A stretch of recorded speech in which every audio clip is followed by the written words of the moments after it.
Rieccoci, allora riprendiamo un po' il filo del discorso anche partendo dai risultati elettorali. Ci sono dei movimenti anche interessanti in Veneto, vi hanno sorpreso positivamente, vi immaginavate di più? Qual è la vostra posizione e anche relativamente ai risultati degli altri partiti? Il Veneto è un po' in controtendenza rispetto alla nazione e alle altre regioni dove si è votato. In che senso? Nel senso che alcuni fenomeni si sono manifestati in maniera molto violenta, ad esempio il passo indietro del PD, che nel Veneto ha assunto delle proporzioni, insomma, diciamo quasi da catastrofiche, tra virgolette, perché un 20% in meno rispetto al voto dell'anno scorso, al voto delle europee dell'anno scorso, è un risultato che non solo è grave, ma è anche molto più accentuato rispetto alle altre regioni, che comunque anche nelle altre regioni il risultato negativo c'è, perché un 10% in meno del PD in Toscana, un 14% in Umbria, in regioni dove storicamente il PD la fa da padrona, dimostrano che una buona parte dell'elettorato ha una disaffezione probabilmente per il progetto politico molto centrista su cui sta spingendo Renzi. Io però, oltre al risultato del voto, nel senso della conta delle schede, porrei preliminarmente l'attenzione su un altro dato che è molto preoccupante e secondo noi è da capire, da analizzare, che è quello della disaffezione degli elettori alle urne. E questo, Però in Veneto non è stata così forte, così oddio, marcata. in Veneto non è Abbiamo avuto un forte. 57,2% dei votanti. Un 10% secco in meno dell'ultima tornata elettorale regionale. E comunque stiamo parlando di una regione in cui io adesso non ho memoria perché in quegli anni ero piccolino, ma fino alla prima metà degli anni 80 la gente, oltre il 90% delle persone, 91, 89 eccetera, per cento degli aventi al voto andavano a votare, quindi noi ci stiamo allineando a delle latitudini che non ci sono molto consone, ma possiamo dire che non siamo i soli? Certo, in Toscana va persino peggio, cioè la civilissima Toscana con un 48%, davvero tutto ciò è molto preoccupante. Questo lo dico con una giusta dose di autocritica, perché il Movimento 5 Stelle dovrebbe riuscire a far passare il messaggio ai cittadini e agli elettori e ai propri simpatizzanti che è questo anche un momento molto importante in cui il voto può essere determinante. Secondo lei non è passato questo? Non siamo riusciti a farlo passare. L'11,8% avete ottenuto. Non siamo riusciti a farlo passare perché il Movimento 5 Stelle non è andato nel Veneto bene come da altre parti, non è in crescita come da altre parti, si consolida e questo per una elezione amministrativa per noi è un risultato che ci consola molto, tuttavia non siamo cresciuti e da altre parti sì. Certo, il Veneto è una regione in cui si vedono macroscopicamente le dinamiche che si stanno svolgendo in tutta l'Italia e in cui il fenomeno Zaia è sicuramente stato determinante e preponderante. Tant'è vero che sì, la Lega va bene, con un bel 17 passa per cento, però c'è anche chi va meglio, un simbolino completamente bianco, con scritto sopra in un carattere anonimo, cioè standardizzato, Zaia, che diventa il primo partito e che convince quasi un elettore su 4 di andarla a votare, è un fenomeno che va capito. L'elettore va capito perché ha fatto questo tipo di scelta, che non è una scelta ideologica, non è una scelta programmatica, è una scelta, diciamo, un unicum in tutta Italia, che nelle altre regioni non si è assolutamente visto. Certo, ma secondo lei, anche dietro l'astensionismo, lei ha analizzato l'aspetto dell'astensionismo, è legato a una disaffezione del mondo della politica, al disinteresse dei cittadini nei confronti di quello che accade, un non credere che si possa far più nulla, oppure come alcuni hanno sostenuto è stato molti del PD che per carità è stato anche il sindacato che li ha spinti, non sono andati a votare, quindi non hanno dato anche il loro contributo perché delusi dalla politica attuale governativa, perché poi alcuni hanno detto sì, finché Renzi va in Europa mi può star bene, poi dopo un anno di promesse però non risultati conseguiti importanti, non voglio sul territorio la medesima cosa. Io le riassumo quelli che sono i pareri un po' estrapolati dai giornali, dei vari sociologi e politologi. Il PD paga anche una fermentazione interna che nel Veneto è molto forte, anche se non ha raggiunto i livelli apicali che abbiamo visto in altre regioni, penso soprattutto alla Liguria. Quindi sicuramente una contrapposizione interna. Quindi non riconoscersi più in una, poi analizzeremo anche questo aspetto. Il voto della Toscana con un meno 10%, penso che ai dirigenti del PD, che però non sono io e quindi mi astengo da qualsiasi tipo di commento, ognuno si fa i calcoli in casa, si lava i panni a casa sua. Invece i 5 Stelle che cosa invece i 5 Stelle hanno il loro lavoro da fare, perché il 5 Stelle è da qualche anno ormai l'unica vera forza di opposizione che c'è in Italia. Il fatto che il Movimento 5 Stelle non sia riuscito a far passare il messaggio agli elettori dell'importanza del voto del Veneto, in cui girano davvero tanti soldi, cioè è una regione ma la sanità viene gestita a livello regionale e nella sanità girano davvero tanti soldi, le grandi opere sono gestite a livello regionale e girano miliardi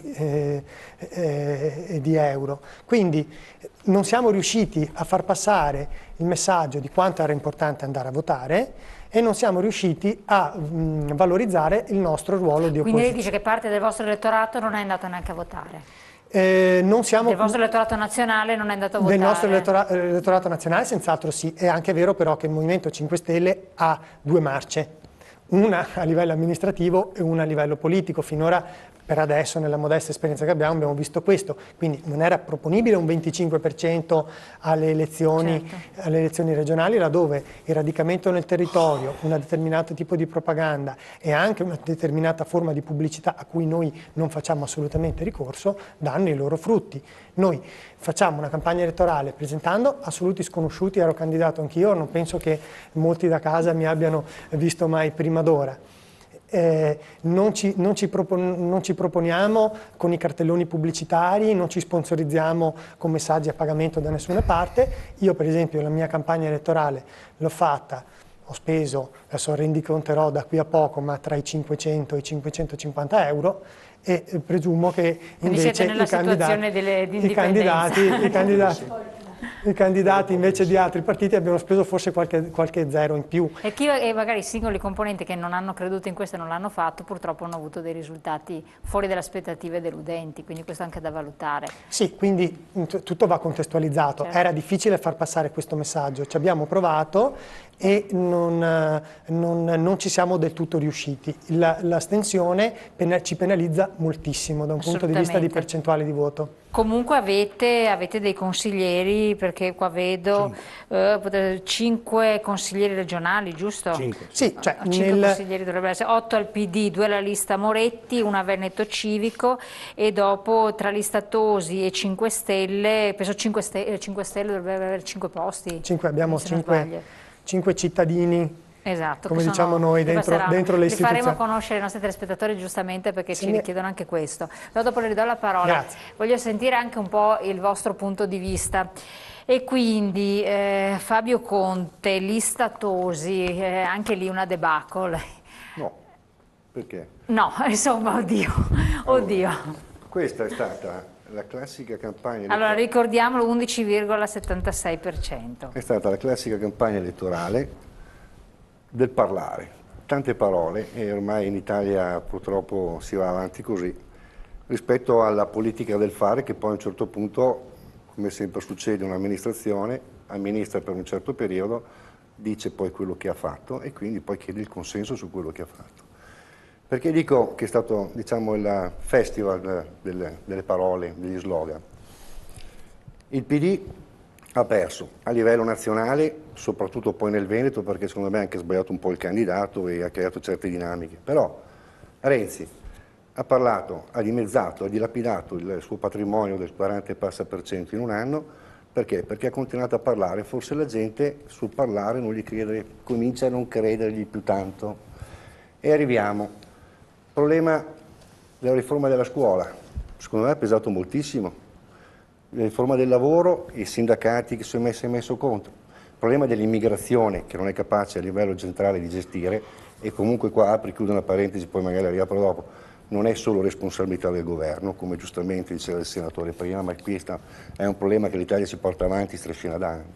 Allora è chiaro che alla fine, in una politica del parlare, arriviamo a Zaia. Zaia ha amministrato 5 anni questa regione, però personalmente io mi sono tenuto il suo libricino verde, perché sono curioso di vedere nei fatti tutto quello che ha in campagna elettorale promesso di fare, e vedo e andrò a verificare se in questi 5 anni qualcosa di concreto andrà a realizzare.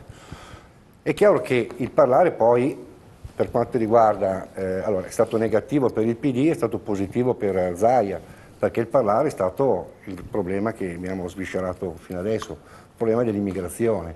Su questo la Lega, Salvini ha cavalcato di brutto e di conseguenza, soprattutto in un